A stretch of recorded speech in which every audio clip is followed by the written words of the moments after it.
Hey everybody, and welcome to another episode of Roundtable Pod Racers. Today I am here with Anna and Alexis, and I'm Julie, and we're going to be talking a little bit more about Clone Wars today because we're obsessed. Obsessed. Yes. But I think today we're specifically talking about Anakin, Ahsoka, and Darth Maul. Or Maul. I don't think he's Darth in this. Is he Darth? No. No. He lost that title. Yeah. Well, he would get mad at that because he doesn't think he lost the title. Oh, for sure. Yeah. Well, yeah. Alright, Yeah, so we're gonna take a deep dive and see what the characters' arcs and how they went from the beginning of the Clone Wars till the end of the Clone Wars. right. So, and in anticipation for the new season, because there's a lot that's changing with each of the characters that we're talking about, from what we've seen in the beginning, middle, towards the trailer of the new season. Yeah, definitely. And I think we're also, and this season's definitely going to focus mostly on those three, I feel. Like, we're still going to have Obi-Wan and Yoda and all that, but we're not getting as many of, like, the side characters that we loved in Clone Wars in this season, because it just has so much to cover between those three, I think. Yeah, definitely.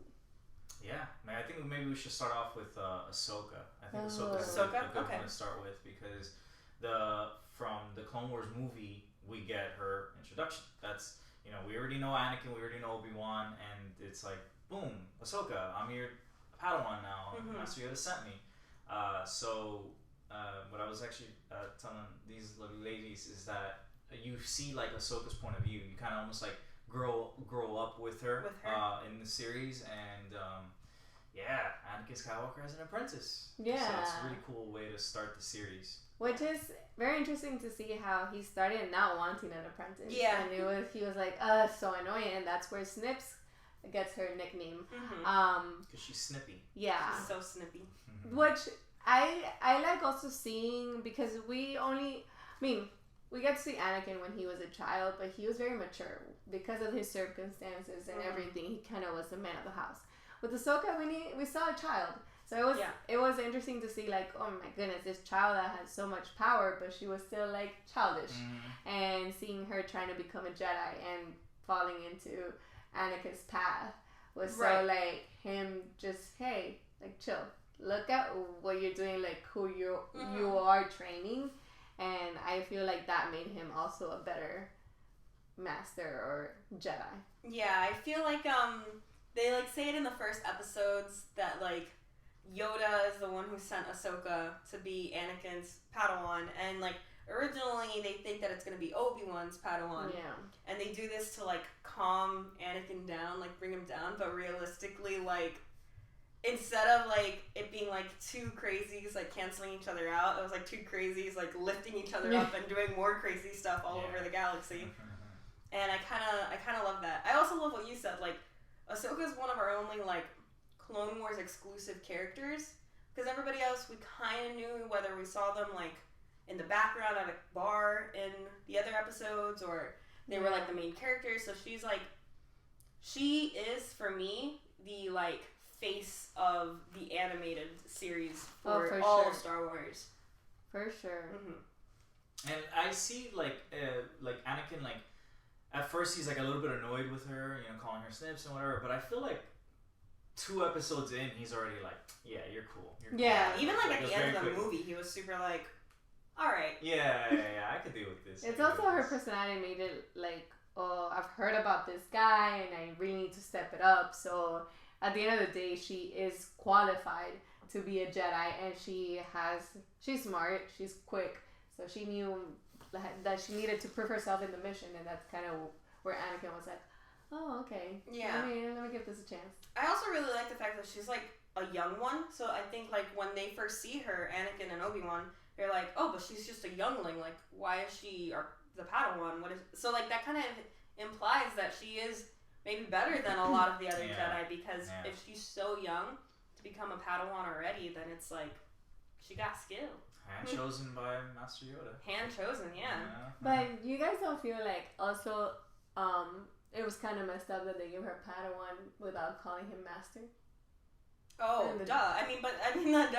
Yeah. So you mean like that he wasn't like a master he wasn't a master in the Jedi Council or anything, and that's when you needed to like first become a master and then get a Padawan. He wasn't even a master yet, was he? Because didn't he get master in episode 3? Yeah, he was just a Jedi Knight. But Knights can have Padawans. They can? Yeah. Okay.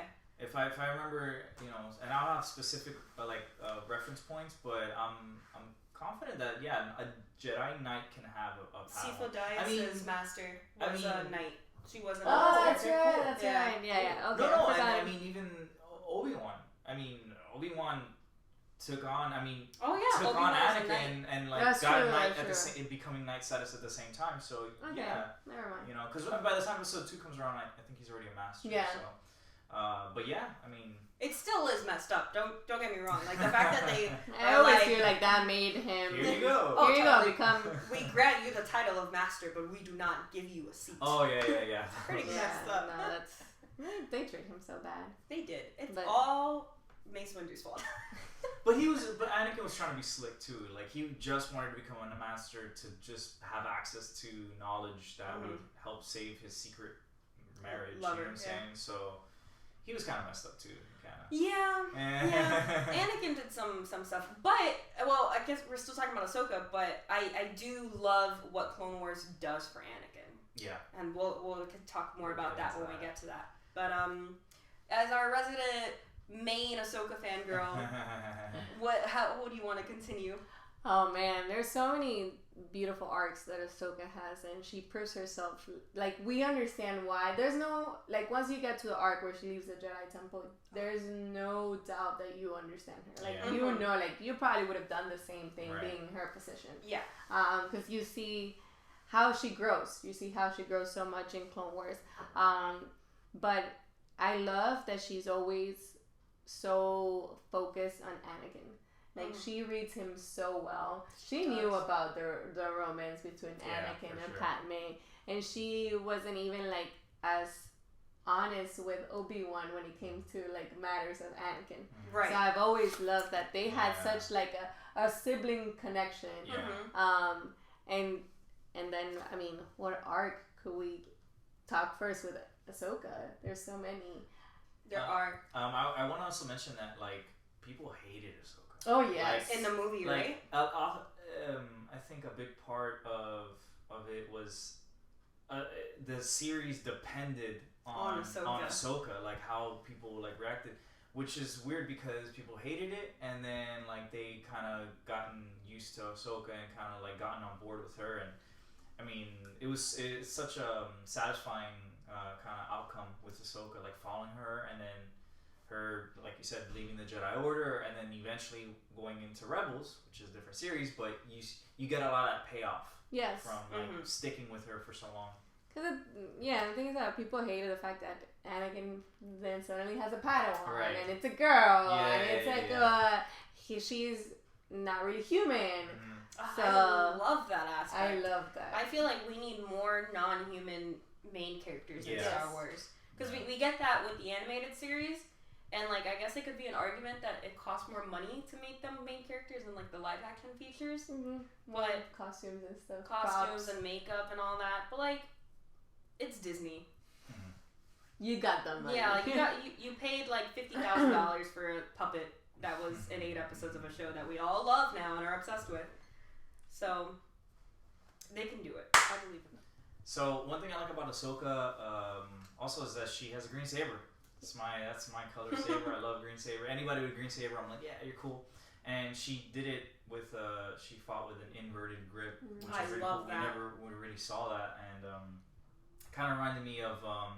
I feel like they may have gotten some inspiration from The Force Unleashed with Starkiller and the inverted grip, and then it's just cool. She's such a cool little character. I always liked it too because in the show I felt like her sabers were different colors.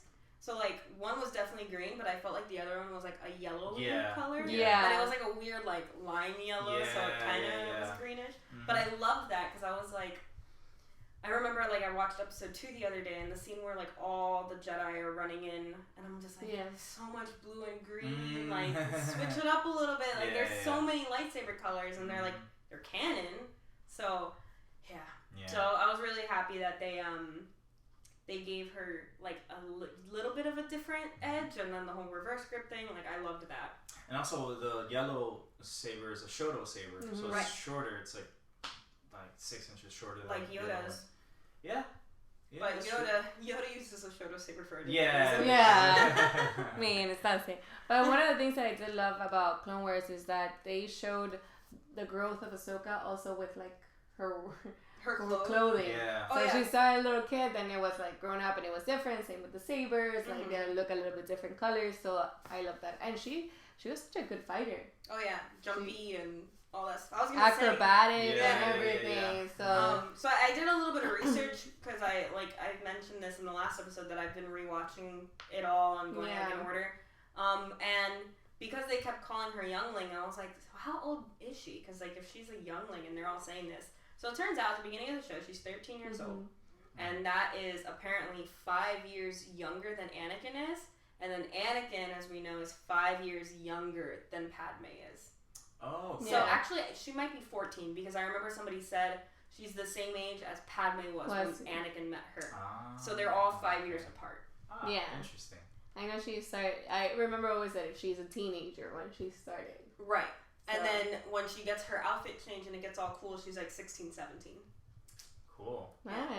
Very cool. I always love that Ahsoka has like throughout the show she matures, but she's always has this same character of like doing what's right.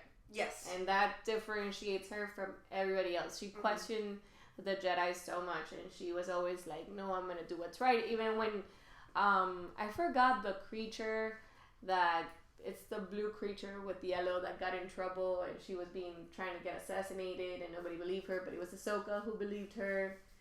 Yeah, it's a creature or a person? It's a person, but it's an alien. But like a humanoid alien? Or yes. Was it oh my god, I feel like her name was like Chi something. Yes. She was like a diplomatic. Yes, and like Ahsoka saved her. The same thing with like. I loved her. Her character design is amazing. You're talking about the Pantorans, right? I think she's blue and has like light purple hair, right? Yes. Yeah. Senator Chewie or something like that. Chuyo. Ahsoka Pantoran, yeah. Yeah. So what's actually interesting about those characters is that we see her father is actually played by George Lucas in episode 3. Oh, so, I didn't know that. Yeah. That's so cool. His cameo, yeah. He's you see him go back to episode 3 when Anakin's running into the opera. Okay. Like when he's running into the room where like the balcony area is. Right as he's running in, you see him in the corner, and it's George Lucas in full makeup as That's awesome. Pantoran, yeah. I wonder if Pantorans are his favorite then. Lucas, I mean. Interesting. Interesting. But anyways, back to that. But in those, like, her arcs is always, like, doing what's right no matter what. Right. It's even, like, and saving the day with the younglings, when she found the younglings in that, oh my god, I'm forgetting all the names today. In the forest, and like she teaches them like how to like escape, and it's like, like, hey, don't give up, like we got this, because she's always has that mentality. Yeah. Like I'm gonna get like, first of all, my master's gonna save me. So you always kept saying Anakin's coming to get me, and the second of it is like, okay, let's try to figure out until he gets here. She's very positive and like optimistic, and I really like that because realistically, a lot of the Star Wars characters aren't. Especially in the prequel series, like, you know, Anakin's very, like, mopey and stuff, and, like, the Jedi Council's kind of, and then, like, Obi-Wan's very, like, we have to be realistic here. Like, the whole, like, the way of the Force is, like, believe in the Force, like, no matter what happens. But then we see Ahsoka being like, no, we control us. So, like, let's do something about this. Let's make it better. Like, trust in the Force, but also... don't just sit around. Like, let's move. Yeah, for sure.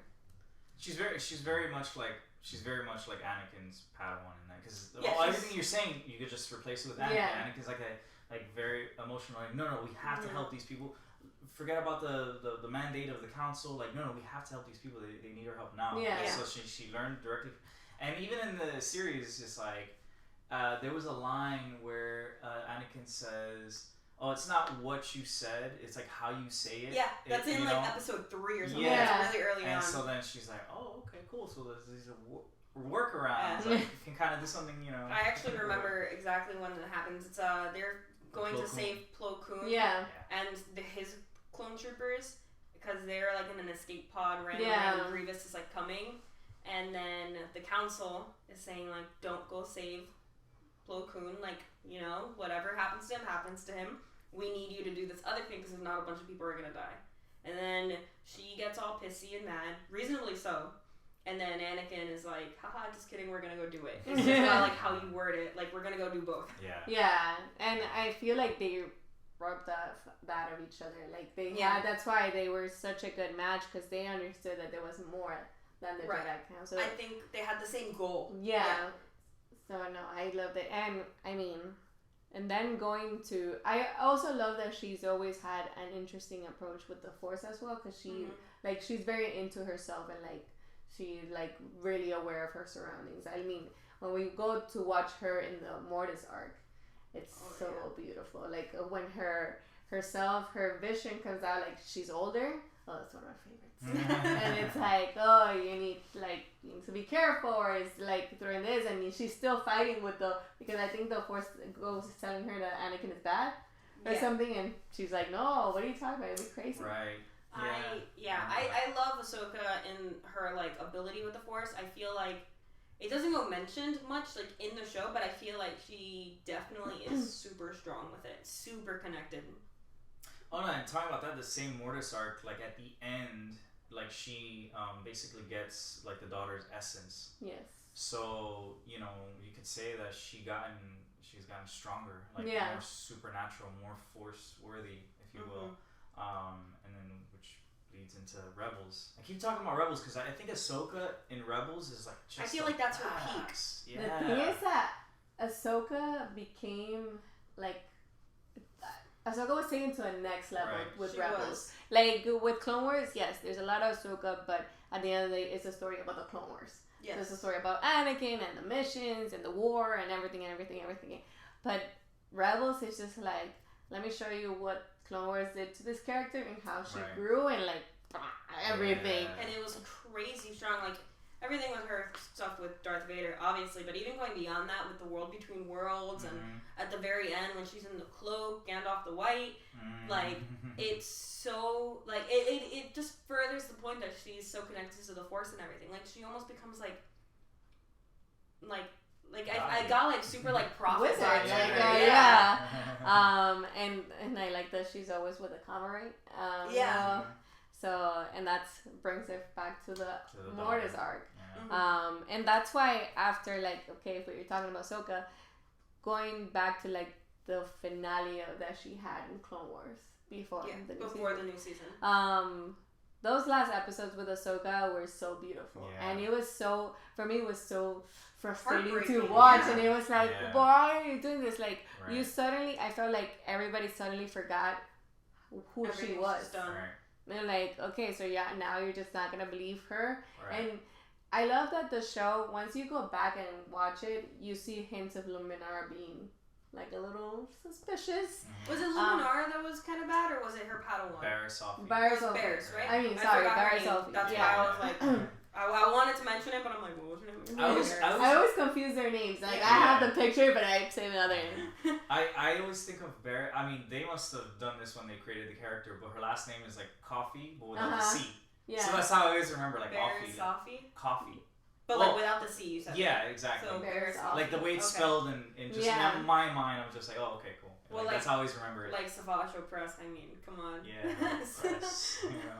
And so like with that, I love that they showed that, Barriss was bad. Yeah. And like that was kind of the whole point, that like the Jedi weren't perfect, and through the downfall, like, we see her like fighting with Ventress against Barriss. That was one of my favorite. Cool. Yeah. Because cool. I felt like Ventress was always like, at odds with Ahsoka, and like even if Ahsoka wasn't like her main like antagonist throughout the show or whatever, it was still just so cool to see that these two Clone Wars specific girls were like fighting together now after like all these seasons, and that Ventress was like helping Ahsoka because she understood that the Jedi Council sometimes messes up. Yeah. So I love that, and I love that whole entire arc, like you said, it's very beautiful but very like tragic, and you just get so annoyed that like why don't you see like that it's Barriss, like it's not Ahsoka, like it's right there in front of you. And it's so heartbreaking because they had a really close connection, like Barriss with Ahsoka. So and that's what makes it more. Yeah. So it was at the first at the beginning when she realizes it's Barriss, she's also heartbroken and she doesn't like know how to go about like now I have to like tell them it's her, but it's like how are you doing this? And she keeps talking to her like, how are you doing this? And like whatever. It was like the betrayal. That betrayal was so heartbroken. But then everything that leads to her and Anakin, like when they go into the prison and like the Citadel. Yeah, and you know, that's cool. Barriss kills the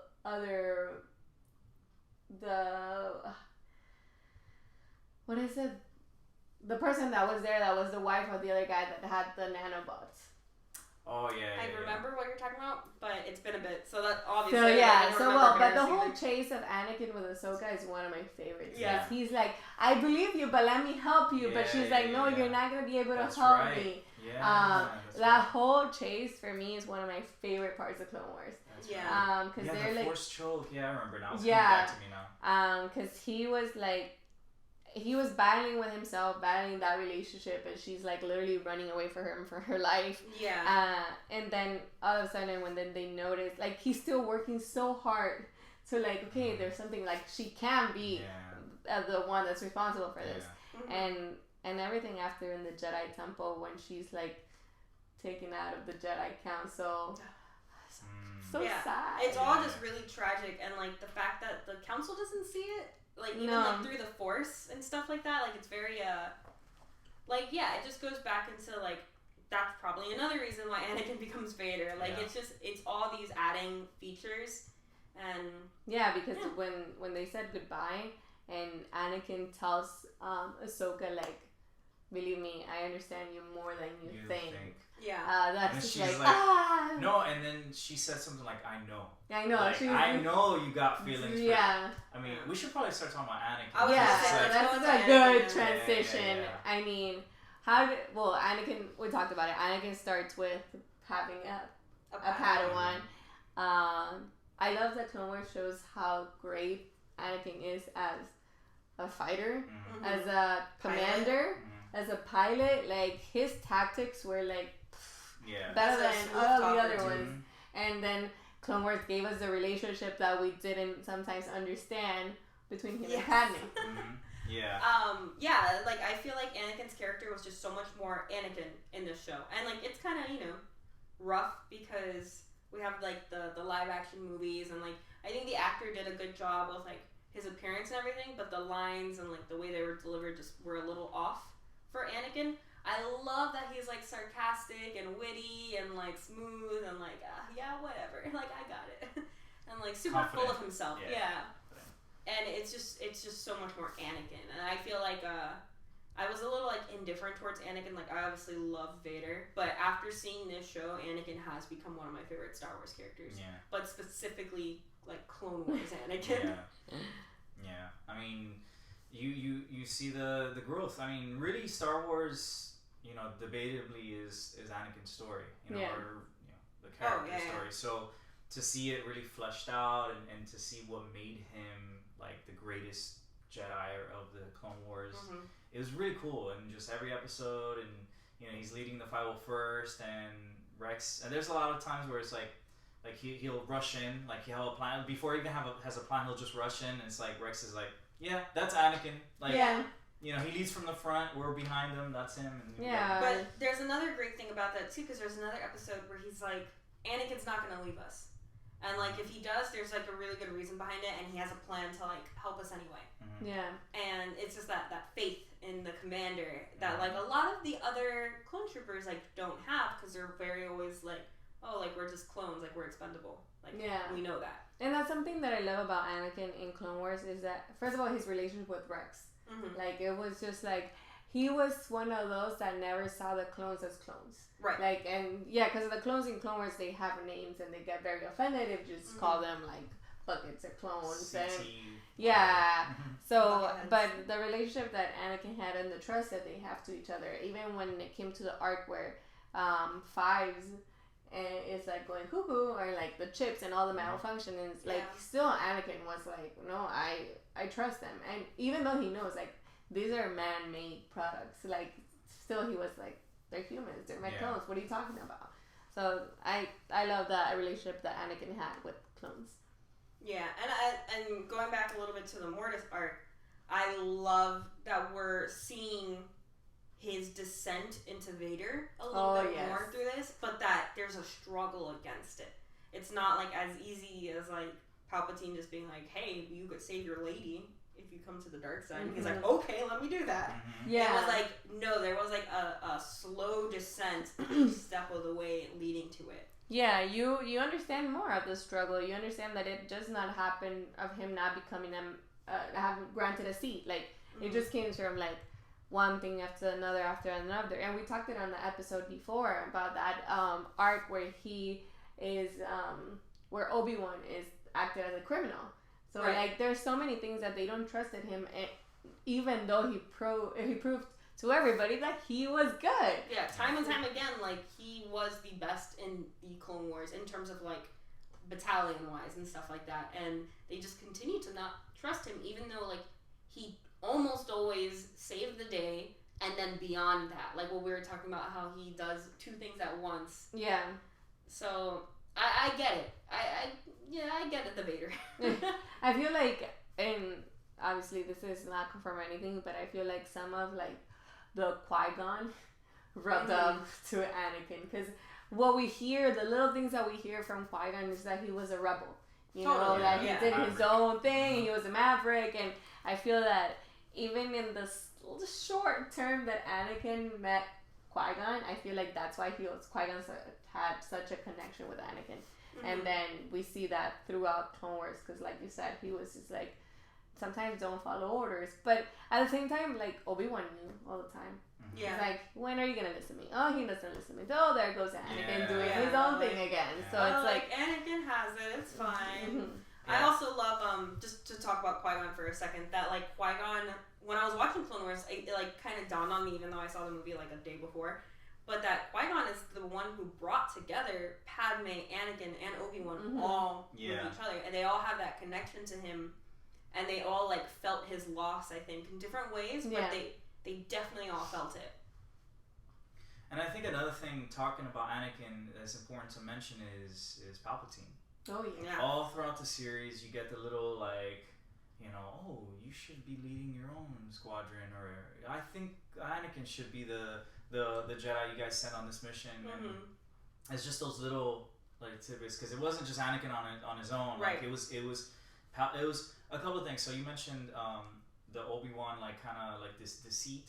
So you have the Jedi kind of cherry picking, not trusting him, and then but then at the same token, like, giving him maybe much more than where he kind of deserved, you know. And then the other side of that is Palpatine, you know, like giving him what he wants to hear. The little what he wants to hear. Yeah, you know, kind of appealing to his ego. Yes, and now that you mentioned Palpatine, Tarkin came into my mind, because there's a beautiful arc. The Citadel. I mentioned it earlier. So, actually, sorry. Yeah, that whole back and forth between Tarkin and Anakin, like, even if it was orchestrated by Palpatine or not, like, it just showed so much. Yeah, and then you realize, like, okay, so you knew this guy way before you made him part of your, you know, empire. Or, like, obviously it's mostly with Palpatine, but, you know, they worked together so much. So, like, a lot of those things that we see in Clone Wars, like that relationship that Tarkin had with Anakin, and like different soldiers or different people or different villains come into like Anakin and tell him this, you're like, this guy's poor thing. And going to Palpatine for a second, I remember, like, even at the beginning there was a line that's like, but you're the best Jedi, so, like, why aren't they letting you do this? Like, kind of like what you said, like, giving him what he wants to hear and, like, boosting his ego, but then immediately, like, being like, oh, like, you're not getting enough from the council for your skill. Yeah. Oh, like, you're way more valuable than that. Why aren't they doing this for you? And I think those tiny comments, you know, as we see in episode 3, like, they eventually feed into a grander thing. Palpatine is the best villain ever. Yeah, like, he is, like, villain. Because we see, I mean, and we're going to talk about Maul, but we see Darth Vader, and we see Kylo, we see... There's so much story behind why are they in that position, why they turn into the dark side. But Palpatine is just straight up evil. Like, yeah, he's just evil for the sake of being evil. Like, there's no, and that's why he's so powerful. And that's why even watching Clone Wars, I was like, how come nobody can tell that he was the one, or like it's Emperor Palpatine. Even after what we said last week, that like in episode 2, Count Dooku even says. Yeah, he's a Sith Lord running the Senate, and he's like has the control of all the Senate. You're a liar. Yeah, like it's like directly there. And for Anakin, I think because of all those nice comments and all that stuff, he was blinded to believe that Palpatine was rooting for him. Yeah. And was blinded to the fact that like maybe Palpatine's up to something. Yeah, and I mean, and looking at Anakin's story, and I like to look at it in a very psychological way. I mean, that's I come from the mental health field, but he's always wanted, and obviously with Maul too, and I can go for hours talking about Maul's. But with Anakin, it's also like looking for that connection. Like from the beginning, like he has such a strong relationship with his mom, but it was never fulfilled. Like he's always had those relationships cut short, and that's why it was so important for him at the end of the day to save Padme. And I love that Clone Wars showed us like Anakin and Padme's relationship more than any of the prequel movies. Because we see how their relationship grew and how it survived being secret for so long. And even like their struggles in that relationship. There's times where like Anakin is super jealous. Yes. Of like this there guy. Was a lot of Rush Clovis. Yes, Clovis.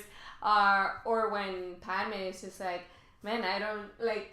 She's also struggling with her being in the Senate and like having that relationship hidden, that it's like eating her alive as well. So it shows both sides. I was gonna mention that I love the arc where like the Senate gets captured inside the Senate building, and then she uses his lightsaber. And even like Bail, I think Bail Organa was like, how'd you get that? Like, what's going on here? Things are looking a little fishy.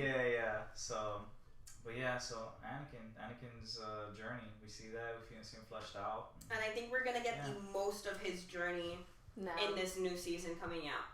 Like, I feel like this is going to be the it's going to be cool because it is going to be set in episode 3 time, and episode 3 is one of the most awkward for me.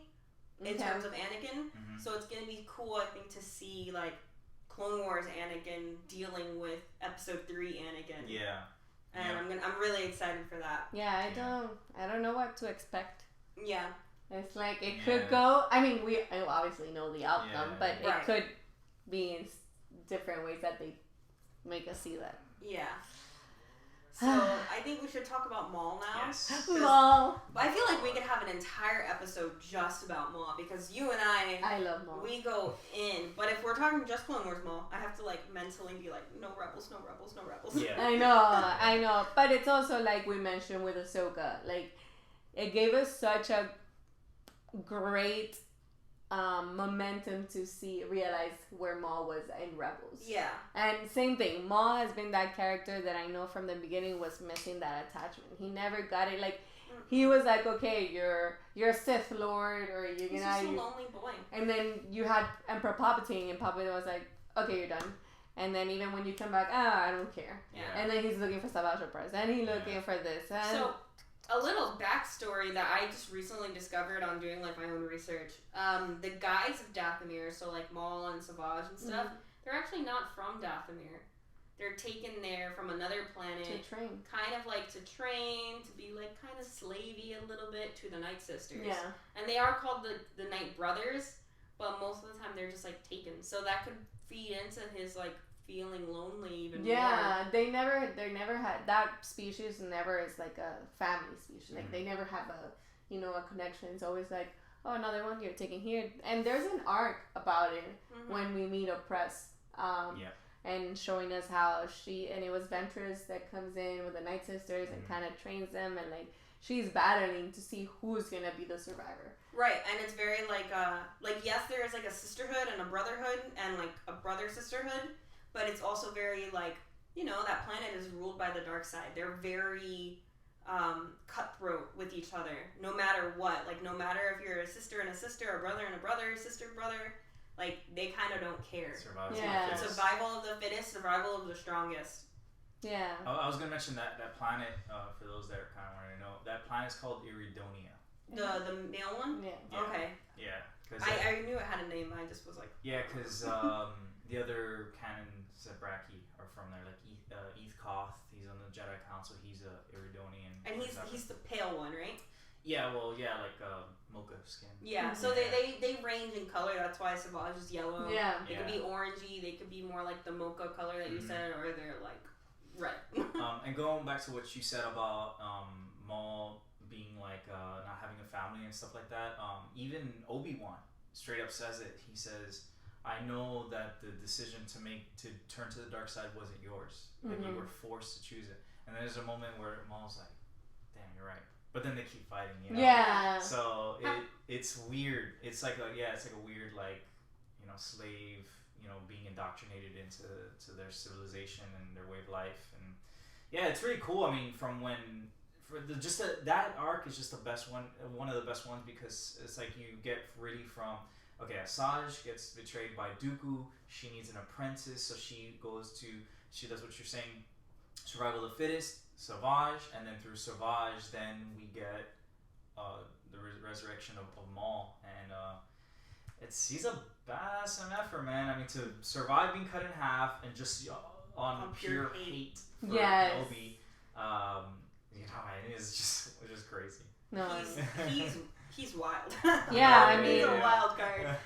Because like even in this, I mean, maybe it's because I love him so much, but I found myself like rooting for him, especially against like Palpatine, because I felt like in that situation, like I guess it was like the evil and lesser of the evils or whatever it's called. Yeah. But I don't know, like I feel like Maul wouldn't have been that evil.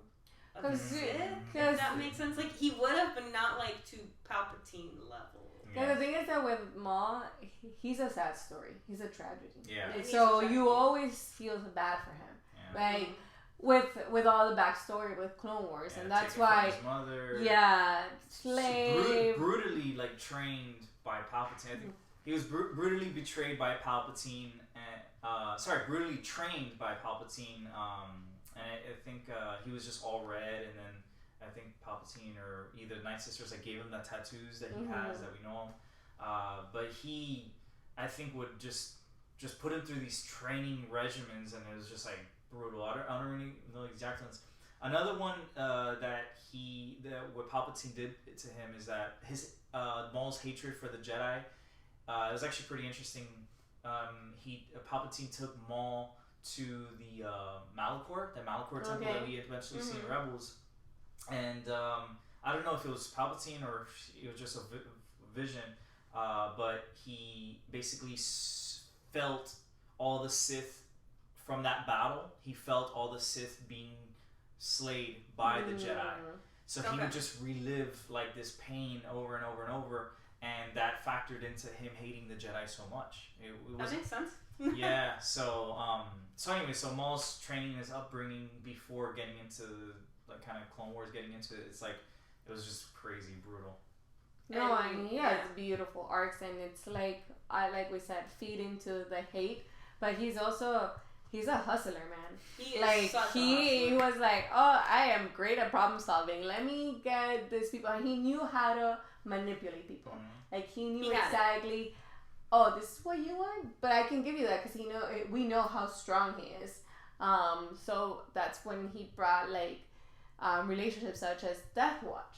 So he's like, oh, I have my own reasoning, but I know what you want. Let me make sure I can give you my power to help me bring me closer to Obi-Wan. Right. Was Death Watch before or after the fight between Emperor Oppress and him? No, so it's after, it happened because it happens in Mandalore. Right. So it's like after he becomes like, well, after I was gonna say Jean Favreau, Vizsla, it becomes like again the ruler of Mandalore, and because he's always hitting the bad because they made it like, oh, you guys made it a plot that I'm the bad guy and you guys rescue everybody from me. So it was right after that. Okay. Yeah, that fight happens. That's pretty much the last we see of Maul as of right now. In Clone Wars. That fight. I love that fight, and I love the fight between Ventress, Obi-Wan, and Maul and Opress. Yeah. No, that fight with Maul and versus Emperor Palpatine when they kill Savage Opress. It's so tragic. It's so much emotion. Like the fighting is great. We see Palpatine laughing. Like, bro, I got you. Like this is nothing. And then killing the only attachment he had left. And I love the fact too that like Maul was kind of like being a little kid about it, like saying like, "Oh, there's only two." Well, I don't believe in that. They're like the fake Sith Lords. We're the real ones. Right. I think he mentions Dooku, and he's like, "Oh no, he's a pretender." Oh yeah, because someone I think it's Hondo or someone, I think it's Hondo. Yeah, where he Hondo's goes, in that arc. Where he goes, Sith Lord. Well, there should only be two. And it's like, are you a princess of Dooku? And then he says, no, Dooku's just a pretender. Yeah, and that jealousy. I kind of wish that we would have had a fight between Maul and Dooku, like a really, really intense one. We didn't get a fight, but we got like a confrontation in the Son of Dathomir comic series, which was taken from unused like scripts from Clone Wars. Okay. And Maul's captured, and then him and Dooku actually have a few words. Okay. So that's interesting if you guys want to learn more about that. But yeah, his arc is awesome. He comes from being a crazy spider, dead, spider living in like hermit exile, like crazy, eating rats or whatever the hell. But still, with that, like what saved him was that Kenobi hate. Yeah. And that's why the end in Rebels makes it so beautiful because like we always I remember like the first like 10 episodes we did of this podcast, we would always somehow find a way to go back to that fight. Every single episode. That Twin Sons episode, it was one of the best ones. And the fact that of Rebels. And Maul has this weakness that his hate will come before even his wisdom. Yeah. So he doesn't think straight because he has that much hate, and that's why he's blinded by rage. He dies so easily. I mean, because you're not gonna use the same move, but whatever. Yeah. But yeah, so I think it's a great segment to wrap it up, and I guess we're gonna see so much of these three main characters in the next season, and I'm excited. I'm so excited, especially. I love Ahsoka, I love Anakin, but Maul has become like one of my favorite characters through Clone Wars. So I'm really excited for him and to see how it wraps up with the Clone Wars and to see it like trail into Rebels. Yeah. Okay. Well, guys, Alexis, tell us where they can find you. You guys can find me on Instagram at Lex_Adames. That's LEX_ADAMES. I post a lot of Star Wars pictures, lightsabers, choreography. I do a lot of lightsaber combat. So yeah, give me a follow. How about you? So I'm Infinity Jewels on Instagram and Facebook.com/InfinityJewels, InfinityJewels_ on Twitter, and InfinityJewels.wordpress.com. And I recently just started writing for ScreenRant.com under Juliana Faelda. So guys, check out my articles. Yeah. You guys can find me at La Geeky Life with 2 I's on Facebook, Instagram, Twitter, and my blog. So yeah, let us know what you guys think and send us comments, questions. And like the Roundtable Pod Racers Facebook page. Yes. So we'll tag all the links. Yes. Have a good one, guys. Bye. Force be with you.